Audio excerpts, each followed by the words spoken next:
Welcome to S2 IAS academy. மாற்றம் ஒன்றே மாறாதது அப்படின்னு சொல்லுவோம்.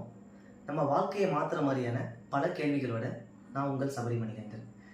அது என்னெல்லாம் கேள்விகள் அப்படின்னு சொல்லி பார்த்தோம் அப்படின்னா, நம்ம எல்லாருக்கும் அரசு வேலை மேலே ஒரு பெரிய ஆர்வம் இருக்கும், ஈடுபாடு இருக்கும். ஏன் அப்படின்னா, நமக்கு ஒரு நிரந்தர வேலை அப்படின்றது நமக்கு எப்போவுமே இருக்கும், ஒரு ஜாப் செக்யூரிட்டி நமக்கு இருக்குது.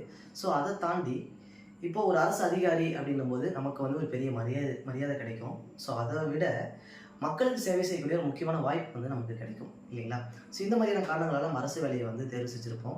ஸோ இதையெல்லாம் ஒரு முக்கியமான காரணமாக நம்ம என்ன பார்க்கலாம் அப்படின்னா, இப்போ இன்றைக்கி நம்ம ஊரில் ஒரு திருவிழா நடக்குது அப்படின்னு பார்த்தோம் அப்படின்னா, அந்த திருவிழாவில் நடக்கக்கூடிய ஒரு விசேஷங்களுக்கு, நைட்டு நடக்கக்கூடிய அந்த ஃபங்க்ஷனுக்கு, ஸோ அது போக நடக்கக்கூடிய மொத்த விசேஷங்களுக்கும் வந்துட்டு உங்களுக்கு ஒரு 18 வயசு ஆயிடுச்சு, இல்லை ஒரு டிகிரி முடிச்சிருக்கீங்க அப்படின்ற ஒரு குவாலிஃபிகேஷனை வச்சுட்டு நம்ம ஊருக்காரங்க நம்ம நம்பி அதை கொடுப்பாங்களான்னு கேட்டிங்க அப்படின்னா, ஸோ அந்த இடத்துல இல்லை, அது பெரிய கொஷின் மார்க் தான் நம்ம போடுற மாதிரி இருக்கும். சரி, நம்ம ஊருக்காரங்களை விட்டுட்டு நம்ம சொந்தக்காரங்ககிட்ட வரோம் அப்படின்னா, ஸோ நம்ம வந்து ஒரு முடிவெடுத்திருக்கோம், இல்லை ஒரு பிஸ்னஸ் பிளான் நம்ம வச்சுருக்கோம் அப்படின்னா, இதுக்காக நம்மளுடைய ரிலேட்டிவ்ஸ்கிட்ட வந்து நம்ம பேசும்போது நம்ம ஒரு பர்டிகுலர் ஒரு 10 லட்ச ரூபா கொடுங்க, நான் வந்து இந்த மாதிரி ஐடியா வச்சுருக்கேன்னு சொல்லிட்டு நம்ம கேட்குறோம் அப்படிங்கும்போது, நம்ம சொந்தக்காரங்க நம்ம நம்பி அதை ஸோ ஒரு இன்வால்வ் பண்ணுறதுக்கு அதுக்கான அமௌண்ட் வந்து நம்ம கொடுப்பாங்களான்னு கேட்டோம் அப்படின்னா, ஸோ அந்த இடத்துலையும் நமக்கு ஒரு பெரிய கொஷின் மார்க் தான் இல்லைங்களா? சரி, சொந்தக்காரங்களே விட்டுருவோம். இப்படி இருக்கும்போது நமக்கு 18 வயசு ஆயிருந்தால் போதும், ஒரு 10வது குவாலிஃபிகேஷன் இருந்தால் போதும். கவர்மெண்ட் என்ன சொல்கிறாங்க அப்படின்னா, நான் உங்களுக்கு ஒரு எக்ஸாம் வைக்கிறேன், அந்த எக்ஸாமை நீங்கள் கிளியர் பண்ணிங்க அப்படின்னா ஒரு கிராமத்தையே உங்கள் கண்ட்ரோலில் கொடுக்குறேன், ஒரு கிராமத்துடைய கலெக்டராக நீங்கள், ஒரு விஏஓவாக நீங்களால் சர்வே ஆக முடியும். ஒரு டிகிரி முடிச்சிருக்கீங்களா, அதே நான் வைக்கிற எக்ஸாமை கிளியர் பண்ணுறீங்களா, ஒரு டிஸ்ட்ரிக்டே உங்களை நம்பி கொடுக்குறேன். ஸோ அப்போ பார்த்தீங்க அப்படின்னா ஒரு மாவட்டத்துடைய ஆட்சியில் உங்களால் பணி செய்ய முடியும். ஸோ உங்களை விட அவங்க நிறைய மக்கள் பார்த்தீங்க அப்படின்னா உங்களோட பணக்காரங்களாக இருக்கலாம், உங்களோட வயதில் மூத்தவங்களாக இருக்கலாம், நெட்டையா குட்டையா கருப்பா சிவப்பான்னு எதையும் பார்க்க மாட்டாங்க. ஸோ அரசு வந்து உங்களுக்கு என்ன கொடுக்குது, ஒரு பெரிய அதிகாரத்தை வந்து கவர்மெண்ட் கொடுக்குறாங்க இல்லைங்களா? ஸோ இப்படி யாருமே நம்பாதவங்களுக்கு கூட என்ன பண்ணுவோம், ரிஸ்க் எடுத்து பல உதவிகள் செய்வோம் இல்லைங்களா? அப்போது இவ்வளோ ரிஸ்க் எடுத்து நம்ம இவ்வளோ உதவி செஞ்சாலும் அதுக்கான வந்து நம்மளுக்கு கிடைக்கக்கூடிய ரிசல்ட் என்ன ஏமாற்றமாக தான் இருக்கும். ஸோ இப்படி இருக்கும்போது நம்மளை நம்பி கவர்மெண்ட் எவ்வளோ பெரிய பொறுப்பு கொடுக்குறாங்க அப்படின்னா, நம்ம ரிஸ்க் எடுத்து படிக்கலாம் இல்லைங்களா? சரி, படிக்கலாம் அப்படின்னு முடிவு எடுத்துட்டோம். என்ன படிக்கலாம், எங்கே படிக்கலாம், எப்படி படிக்கலாம்னு சொல்லி நமக்குள்ள நிறையா கொஷின்ஸ் போகும் இல்லைங்களா? ஸோ அப்போது காம்படிட்டிவ் எக்ஸாம் சொல்லி பார்த்தோம் அப்படின்னா, இப்போது நம்ம மத்திய அரசால் நடத்தக்கூடிய, சென்ட்ரல் கவர்மெண்டால் நடத்தக்கூடிய எக்ஸாம்ஸ் பார்த்திங்க அப்படின்னா என்னெல்லாம் இருக்கும் பார்த்திங்க அப்படின்னா, ஸோ இந்த யூபிஎஸ்சி, எஸ்எஸ்சி, ஆர்ஆர்பி, பேங்கிங் மாதிரியான நிறையா எக்ஸாம்ஸ் வந்து நமக்கு இருக்குது சரிங்களா? அதே மாதிரி நம்ம ஸ்டேட் கவர்மெண்ட்டில் தமிழ்நாடு அரசு நடத்தக்கூடிய எக்ஸாம்ஸாக இருக்கக்கூடிய TNPSC, TNUSRB, so Madras high court மாதிரியான எக்ஸாம்ஸ். இதை தவிர வந்து ஸோ சின்ன எக்ஸாம்ஸ் பார்த்திங்க அப்படின்னா இன்னும் நம்ம மாநில அரசு நடத்திட்டு தான் இருக்காங்க.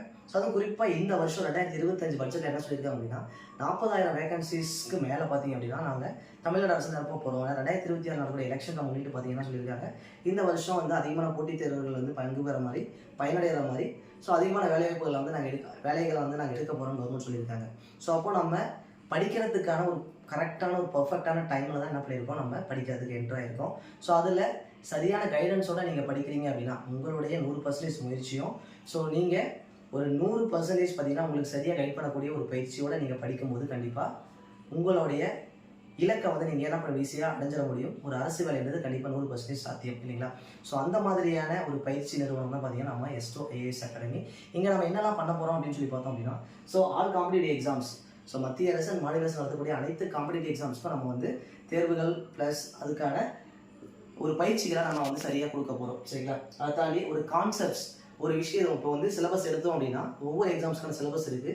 அந்த சிலபஸுடைய கான்செப்ட்ஸ் என்ன, அப்போது ஒவ்வொரு கான்செப்டையும் பார்த்திங்க அப்படின்னா, இப்போது ஒரு சோசியல் சயின்ஸ் எடுக்கிறோம் அப்படின்னா அதுக்குள்ள இருக்கக்கூடிய 4 சப்ஜெக்ட் இருக்கக்கூடிய இப்போது civics, economics, geography and history இருக்கு இல்லைங்களா? ஸோ இதில் வந்து இருக்கக்கூடிய சப்டிவிஷன்ஸ் என்ன இருக்குது, இப்போ குப்தாஸ் அப்படின்னா அவங்களுக்கு இருக்கக்கூடிய கான்செப்ட்ஸ் என்ன, ஸோ அவங்களுடைய காலகட்டம் எந்த மாதிரி இருந்தது அப்படின்ற மாதிரியான ஒரு கான்செப்ட் என்னோட கிளியரான ஒரு கிளாஸும் அதே மாதிரி கிளியரான ஒரு மெட்டீரியலுமே உங்களுக்கு நாங்கள் ப்ரொவைட் பண்ணுவோம். ஸோ அதை தாண்டி உங்களை படிக்கும்போது வரக்கூடிய சந்தேகங்களுக்கான சரியான கைடன்ஸ் மூலமாக உங்களுக்கு அந்த சந்தேகங்களையும் நாங்கள் அவ்வப்போது உங்களுக்கு இப்போ வேணும்னாலும் என்ன பண்ண முடியும், எங்களை கான்டாக்ட் பண்ணி அந்த சந்தேகத்தை நீங்கள் தீர்த்துக்க முடியும் சரிங்களா?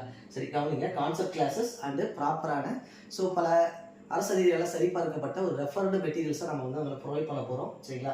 ஸோ டெஸ்ட் பேட்ச் அப்படின்றது, அதாவது நம்ம என்ன சொல்லுவோம் அப்படின்னா, அதாவது சித்திரமும் கைப்பழக்கம் செந்தமிழும் நாப்பழக்கம் அப்படின்னு சொல்லுவோம். அதாவது எந்த ஒரு வேலைகளையுமே பார்த்தீங்கன்னா சரியான பயிற்சி இருக்கும்போது 100% வெற்றி என்பது நிச்சயம் இல்லைங்களா? அப்போ நம்ம எழுதக்கூடிய எக்ஸாம்ஸ்க்கு முன்னாடி சில பயிற்சிகள் அப்படின்றது தேவை. அந்த பயிற்சிக்கான டெஸ்ட் பேட்சும் நம்ம என்ன பண்ண போகிறோம், ஸோ ப்ராப்பராக நம்ம கொடுக்க போகிறோம் சரிங்களா? இதை தாண்டி ஃபைனல் ரிவிஷன் அப்படின்றது நம்ம வந்து ப்ராப்பராக கொடுக்க போகிறோம். இப்போ எக்ஸாம்ஸ்க்கான ஒரு எக்ஸாம் ஓரியன்ட் சிலபஸ் வைஸ் நம்ம எல்லாமே வந்து ப்ராப்பராக படிச்சதுக்கப்புறம் இதை ரிவிஷன் செஷனாக என்ன பண்ணுவோம் நம்ம கண்டக்ட் பண்ணி உங்களுக்கான ரிவிஷன்லையும் நம்ம பங்கெடுத்துக்க போகிறோம். சரிங்களா? சரி, இப்போது யூபிஎஸ்சின்னு சொல்லி பார்த்தோம்னா கிட்டத்தட்ட ஒரு ஐஏஎஸ், ஐபிஎஸ், ஐஆர்எஸ் மாதிரியான ஒரு 24 கேட்டகரிஸ் பார்த்தீங்க அப்படின்னா நமக்கு இதில் ப்ளேஸ் ஆகிருக்கும். இந்த மாதிரியான ஒரு காம்படிட்டிவ் இந்தியாஸ் டஃபஸ்ட் எக்ஸாம் சொல்லக்கூடிய எக்ஸாம்ஸ் இதுலேயும் பார்த்தீங்கன்னா நம்மளுடைய தமிழ்நாட்டை சேர்ந்த பல நபர்கள் கிளியர் பண்ணியிருக்காங்க. ஸோ அதே மாதிரி நம்ம இந்தியா ஃபுல்லாக பார்த்திங்க அப்படின்னா ஸோ ஆல் ஓவராக எல்லா ஸ்டேட்டில் இருந்தும் பங்கேற்று பார்த்திங்க அப்படின்னா பெரிய அளவில் வந்து ஸோ யூபிஎஸ்சியில் பல ஸ்டேட்டில் இருந்து நம்ம தமிழ்நாட்டிலையும் சரி மற்ற ஸ்டேட்லேயும் சரி ஐஏஎஸ் அப்படின்றவங்க நம்ம நிறையா பார்த்துருப்போம். ஸோ அந்த மாதிரி கனவுகள் இருக்கும், ஐஏஎஸ் ஆகணும், ஐபிஎஸ் கனவுகள் இருக்கவங்களுக்கான ஒரு சரியான அகாடமியாகவும் இருக்கும். ஸோ அதை தவிர வந்து நான் சென்ட்ரல் பியூரோவில் ஒர்க் பண்ண போகிறேன், இல்லை மல்டி டாஸ்கிங் ஸ்டாஃபாக வந்து ஸோ சென்ட்ரல் கவர்மெண்ட்டில் வந்து எனக்கான ஒரு ஜாப்ஸ் இருக்கணும் அப்படின்ற மாதிரி நம்ம நிறைய கனவுகளோடு இருக்கவங்களுக்கும், ரயில்வேயில் வந்து பிளேஸ் ஆகணும்னு சொல்லி கனவுகளோடு இருக்கவங்களுக்கும், சரி பேங்கிங் செக்டர் ஸோ ரொம்ப வந்து ஆப்டிடியூட் நல்லா வரும், இங்கிலீஷ் கம்யூனிகேஷன் சரியாக இருக்கும்னு நினைக்கிறவங்களுக்கான ஒரு எக்ஸாமாக ஸோ நம்ம பேங்கிங் எக்ஸாம் சூஸ் பண்ணுறவங்களுக்கும் சரி, அதுபோக டிஎன்பிஎஸ்சியில் குரூப் 1, குரூப் 2, 2A, 4 and 7 இந்த அறநிலைத்துறை அண்ட் அக்ரிகல்ச்சர், ஜுடிஷியல் மாதிரியான எக்ஸாம்ஸ்க்கு வந்து நம்ம எடுக்கக்கூடிய எல்லா கிளாஸஸும் உங்களுக்கு ப்ராப்பராக எக்ஸாம்ஸ்க்கு என்ன தேவையோ அது சரியாக உங்களுக்கு வந்து சேரும். ஸோ இதை நீங்கள் ப்ராப்பராக வந்து எங்களுடைய பயிற்சியை நீங்கள் சரிவர பயன்படுத்திட்டீங்க அப்படின்னா 100% பார்த்தீங்கன்னா உங்களால் வெற்றி இலக்கை கண்டிப்பாக அடைய முடியும். ஸோ அதுக்கு நீங்கள் என்ன பண்ணணும், நம்ம அகாடமியில் கொடுக்கக்கூடிய பயிற்சியும் ப்ளஸ் உங்களுடைய 100% முயற்சியும் இருந்தால் போதுமானது. டிஎன்எஸ்ஆர்பி நிறைய பேருக்கு வந்து போலீஸ் கனவு இருக்கும் இல்லைங்களா, இளநிலை காவலராகவோ அது தீயணைப்பாளராகவோ ஸோ அதை தாண்டி ஒரு எஸ்ஐ ஆகவோ ஆகணும்னு நினைக்கிறவங்களுக்கு டிஎன்யூஎஸ்ஆர்பி நடக்கக்கூடிய தேர்வுகளுக்கு சரியான முறையில் உங்களுக்கு பயிற்சி அளிக்கப்படும். சரிங்களா? ஸோ 8th முடிச்சிருந்தாவே போதும், நீங்கள் எம்ஹெச்சி எக்ஸாம் எழுதலாம். மெட்ராஸ் ஹைகோர்ட் எக்ஸாம் நடத்தக்கூடிய ஸோ 8th 10th ப்ளஸ் நீங்கள் என்ன எனி டிகிரி படிச்சிருந்தாலும் சரி உங்களால் என்ன பண்ண முடியும், மெட்ராஸ் ஹைகோர்ட் நடத்தக்கூடிய எக்ஸாம்ஸ் எழுத முடியும். இந்த மாதிரி எளிமையான தேர்வுகளும் சரி, இல்லை தேர்வுகளுடைய அதில் இருக்கக்கூடிய போஸ்டிங்ஸை பொறுத்து அதனுடைய பதவியுடைய அதிகாரத்தை பொறுத்து பார்த்திங்க அப்படின்னா உங்களுக்கான கேள்விகள் வந்து வேரியேஷன் ஆகும். ஸோ எல்லா மாதிரியான தேர்வுகளுக்கும் உங்களுக்கு சரியான முறையில் கைடன்ஸ் கொடுக்கக்கூடிய ஒரு சிறந்த தரமான அகாடமி நம்ம S2 IAS அகாடமி. உங்களுடைய வேலை வாய்ப்பு உங்களுடைய அப்பாயின்மெண்ட் கையில் வர வரைக்கும் உங்களுடைய ட்ராவலில் ஸோ கூட வரக்கூடிய ஒரு அகாடமியாக இருக்கும். சரிங்களா? ஸோ உங்களுக்கான right choice S2 IAS academy. So நீங்கள் டிசைட் பண்ணுங்கள்.